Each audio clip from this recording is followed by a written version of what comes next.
hear it back there. I know, they're going nuts.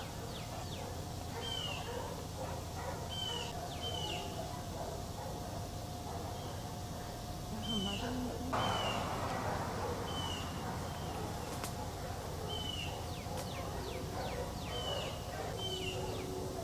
You know what she looks like?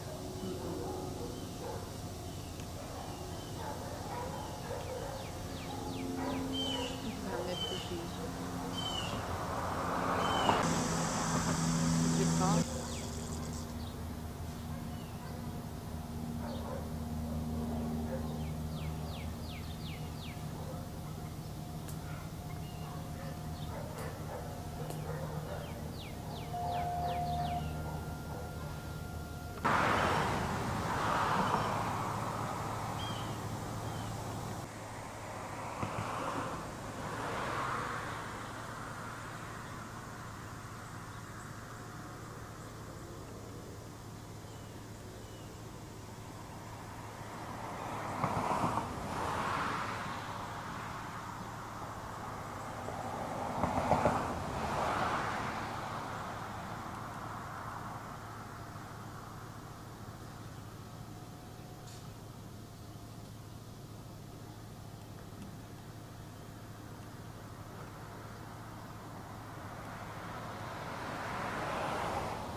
Yeah.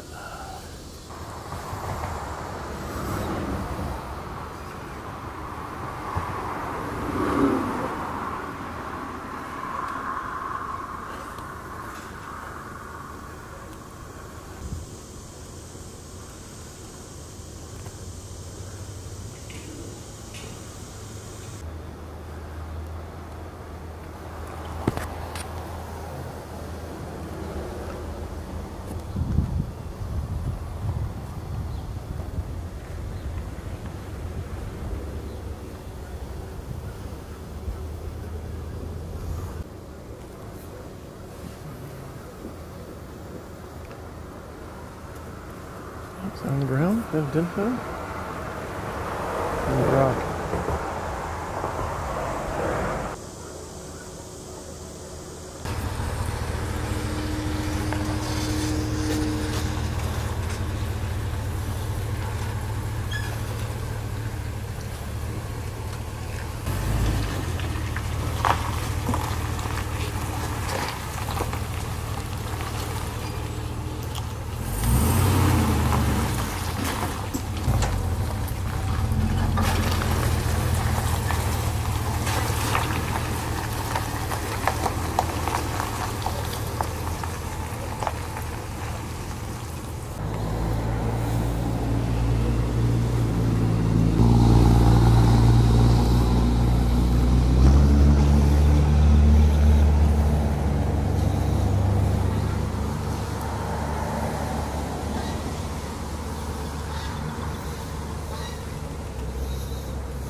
Yeah, who's speaking?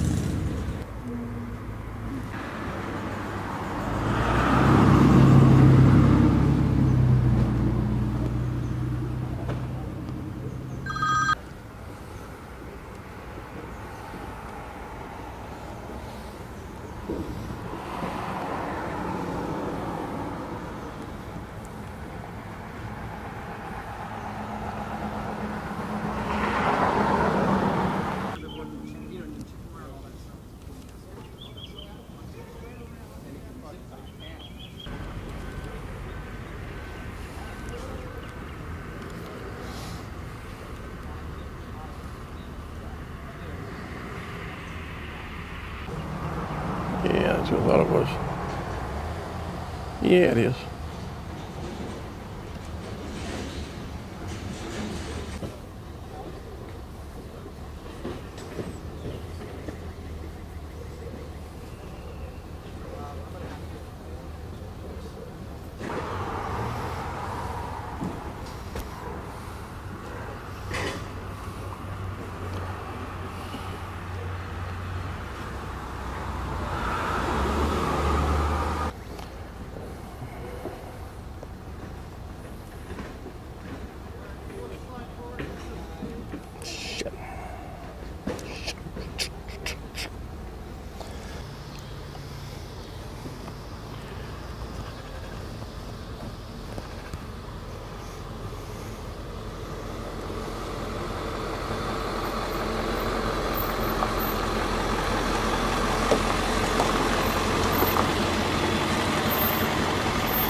First of all, what is your name? My name is Katie Jarl, and I'm with the Humane Society of the United States. Spell your first and last name. K-A-T-I-E-J-A-R-L. Tell me what you got going out here today and where you're at right now. Sure. Do you want me to look away at the camera? Okay. The Humane Society of the United States was called in here today to help with this large-scale hoarding situation. We came on scene today. The conditions were absolutely horrible. We found 300 plus dogs here stored across this person's property, many of whom were living in cramped, stacked cages without access to clean water, without access to veterinary care, and certainly without access to any outdoor enrichment. You've got over 300 dogs. What type of dogs do you see most? Most of the dogs here are pit bull type dogs. Any reason why just pit bulls? Is it a pit bull rescue, or do we know? Not sure. Okay. What about, you've seen large scale? You've seen large scale. I have seen large scale. How is this compared to most of those you've seen across the U.S.? The conditions here are absolutely deplorable. Like I said, there are many dogs in kennels so small they can't even stand up or turn around. Many of the dogs are living in their own waste. The water is absolutely filthy. They don't have access to food bowls, a lot of them, and many of their cages are welded shut so tightly that they aren't even able to get out regularly. So exercise is not an option? Exercise is not an option. What about the house here? You got quite a few in the house too? They do. From what we understand, there are quite a few dogs inside the house, also in cages, also stacked on top of each other. What happens with this? I'm sorry, what? What happens with this now? With the dogs?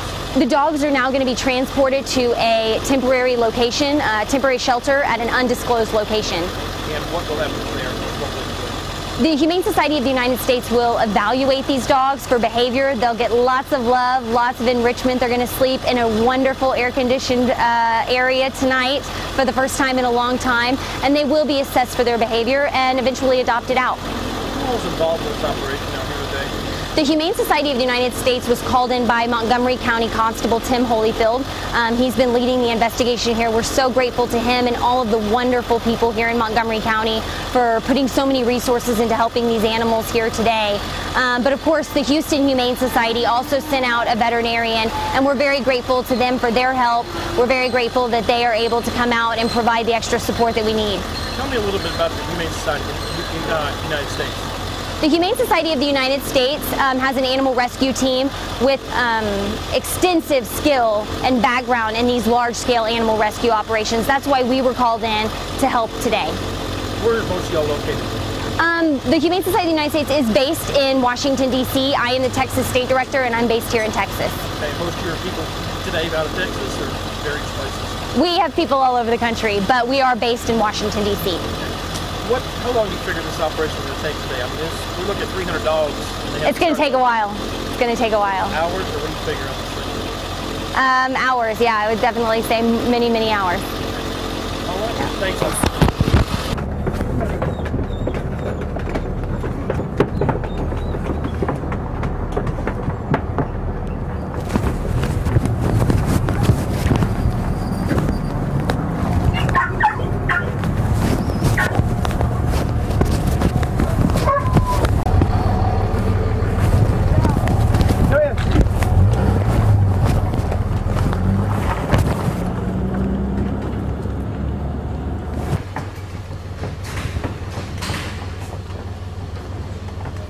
Grab some gloves out of the truck.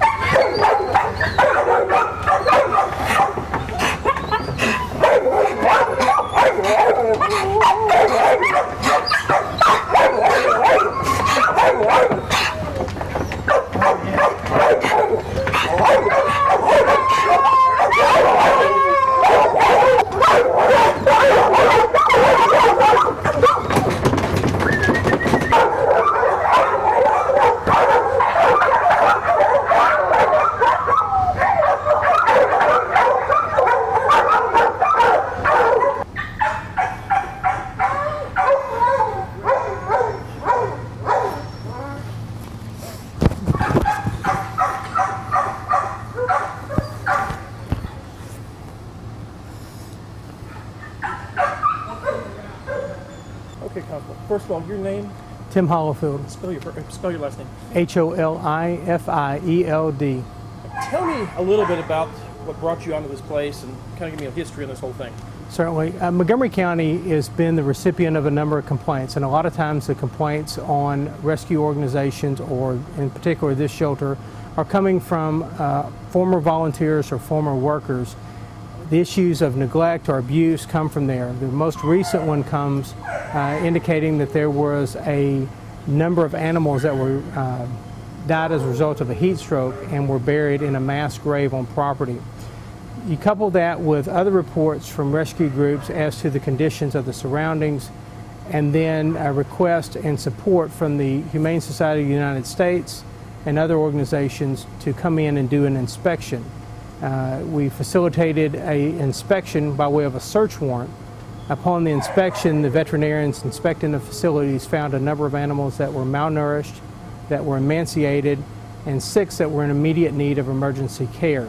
Those animals have already been transported to a veterinary hospital where they're receiving care, and the other animals, pursuant to a court's order, have been seized pending a seizure hearing as to the disposition of the animal, meaning who should be awarded these animals. What about on the award of the animals? What happens on that? I mean, is Montgomery County going to get it, or is the Humane Society of the United States be able to? I mean, it's going to be a burden on either way. It's going to be a burden no matter what. What the court will have to determine is, one, is there an organization able and willing to take into custody 300 or so animals? And if so, then the court may consider that request. Montgomery County would certainly look to rescue groups and other organizations who'd be willing to rehome. The Humane Society of the United States has offered to bring in temperament testing and evaluation. We'll have veterinarians, both volunteering from the Texas A&M University Veterinary School of Medicine, as well as veterinarians across the state who have given of their time to come help evaluate these animals and to determine their medical needs, if any. Okay, what about the people now? I mean, charges, anything pending there? Right now, the case is still under investigation. The district attorney will certainly have the final review, and they will determine whether or not there is reasonable grounds to pursue criminal charges. At this point, the number one concern is, were the animals cruelly treated? But cruel treatment includes the housing and sheltering and care of the animals. So if an animal is in a kennel that is way too small for it and doesn't have adequate space to stand up, to turn around, and yet it's housed in there for 23 plus hours a day, it may be considered cruelly treating or inhumanely caging or crating or caring for the animal. And what about that large two-story house? Are there quite a few dogs in there also? It's my understanding of 70 to 80 animals inside that house. The smell has got to be... According to the veterinarians who were doing the inspection, the odor was so horrendous that they were having to step out of the rooms to catch their breath simply because of the ammonia odor. What about, I mean, you had, Montgomery County, you've been over with the Animal Patrol for how many years now? Almost 7 years now. Have you ever seen anything this close to it? This is probably the largest scale, and when you think about it, the number of support personnel through across the county with Constable Hayden's office, Constable Chumley's office, the Sheriff's Office, as well as Commissioner's offices helping to facilitate this, building maintenance, helping to transport the cages and animals. This is a large operation, and this has been going now since 8 o'clock this morning, and we're now approaching midnight, and it looks like we have 3 to 4 more hours worth of transport going on. All these animals transported, just cage by cage, basically, is all you're able to do? Correct. They're individually caged, and they're transported, and they'll be secured, and at the time the judge conducts the hearing, the judge will determine who should have superior right to possession of these animals. What about other conditions of the dogs? I mean, as far as, you're saying as far as the weight and everything, what about as far as nails, teeth, skin conditions? Certainly, a lot of things have been identified by the veterinarians to be very concerning, including what they refer to as urine scald, where an animal has stayed in its own urine so long that its feet begin to scald or swell, and showing pain. There was one particular animal that would simply lay on its back in the kennel simply because when it stood on its feet, due to the foot pain, it was so intolerable that the animal would rather lay on its back in its own urine and feces just simply to take the pain off its feet. Most of these look like female, quite a few females. Several of them show signs of births or recent births, and it certainly brings about questions as to have they been recently bred? If so, where are the puppies at? What's happening? Are there breeding going on? And while there's a large number, over half are unaltered, that's all very concerning to us. So we'll continue to evaluate that process also to try to determine where, if any, pups are, or whether or not they perhaps were injured or incapacitated due to the heat in recent weeks. What about now? She had quite a few employees working out there with her. How does she afford employees like that? I mean, first of all, the feed bill's got to be tremendous in something like that. Absolutely, and I think a lot of people are very supportive financially of the organization and its plight to save a breed that many times is slated as being unadoptable, not usable as a family pet. So while she's trying to do that, she has a lot of support coming in, but still the cost of operating a shelter of that magnitude with 300 plus animals, it's very costly. That they have more animals housed there than the city of Conroe's animal shelter, and that's quite a few. What about, I mean, as far as everyone says pit bulls are dangerous, they're fierce. Did you see any of that in any of these? I know it can turn real quick, but today, did you see any of that? Certainly. The animals that I dealt with, I did not see aggression. While there may be a tendency of any animal, just like any person, based upon circumstance, situation, and training, to become violent, I think every animal and every breed should be given a chance. All right. Appreciate it. Thanks.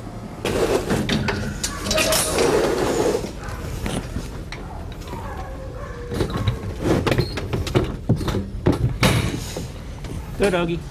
Go. Now I'm lost again. I understand what you're saying. So that's going to be 51. All right.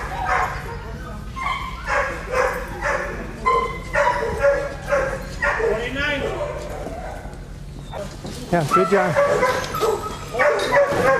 41.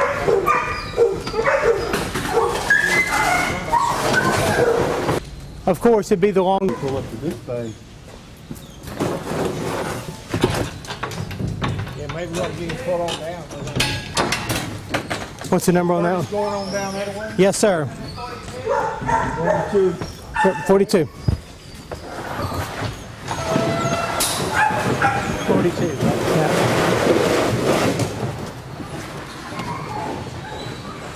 Okay, number 42, that's the He may be a jumper.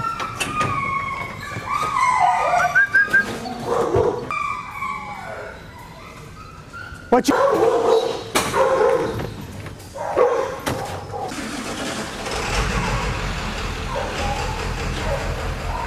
What about, as far as, I know the shelter, the costs and everything else, but taking care of all these animals even for the next couple of days to the seizure hearing, is any way people can help out on this? Feed, anything? Certainly, a lot of people have already came to the online bulletin boards or by email saying, what can we do to help? The number one thing that we would ask is, while it's great to want to offer to help, we have to have semblance of order, we have to have organization, and if they submit an email requesting to volunteer, while we'll accept that, there's training, there's liability issues. The one thing the Humane Society asks is if someone's wanting to help, the things that they could help with is chew toys like Kongs or cans of peanut butter that can be placed in there to give these animals some activity during the day to lessen the stress on them during this period. If there's something somebody wanted to do that they felt like they could help out with, a jar of peanut butter, a couple of Kongs would go a long way. PetSmart Charities has been great at providing crates and food. The county has been phenomenal in providing resources to house and care for the animals. And so while we think we're in a good position today to care for the animals, the long-term care of these animals would be dependent upon those rescue groups and organizations that can help care for them in the long term. What about feed and cash donations?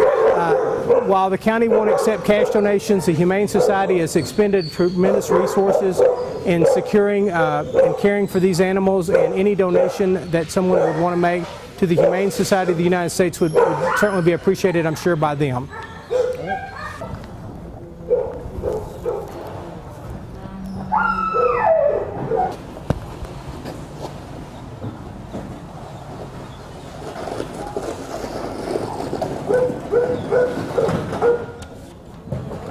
What's the matter, fella? Huh? What's the matter, baby? What's the matter, baby?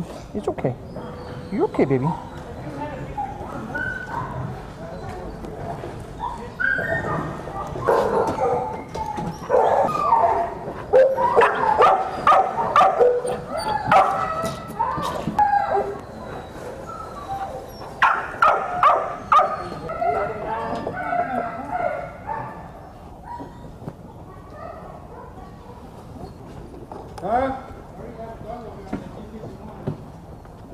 There's a 52 down there. It's going to be on the this side of 52.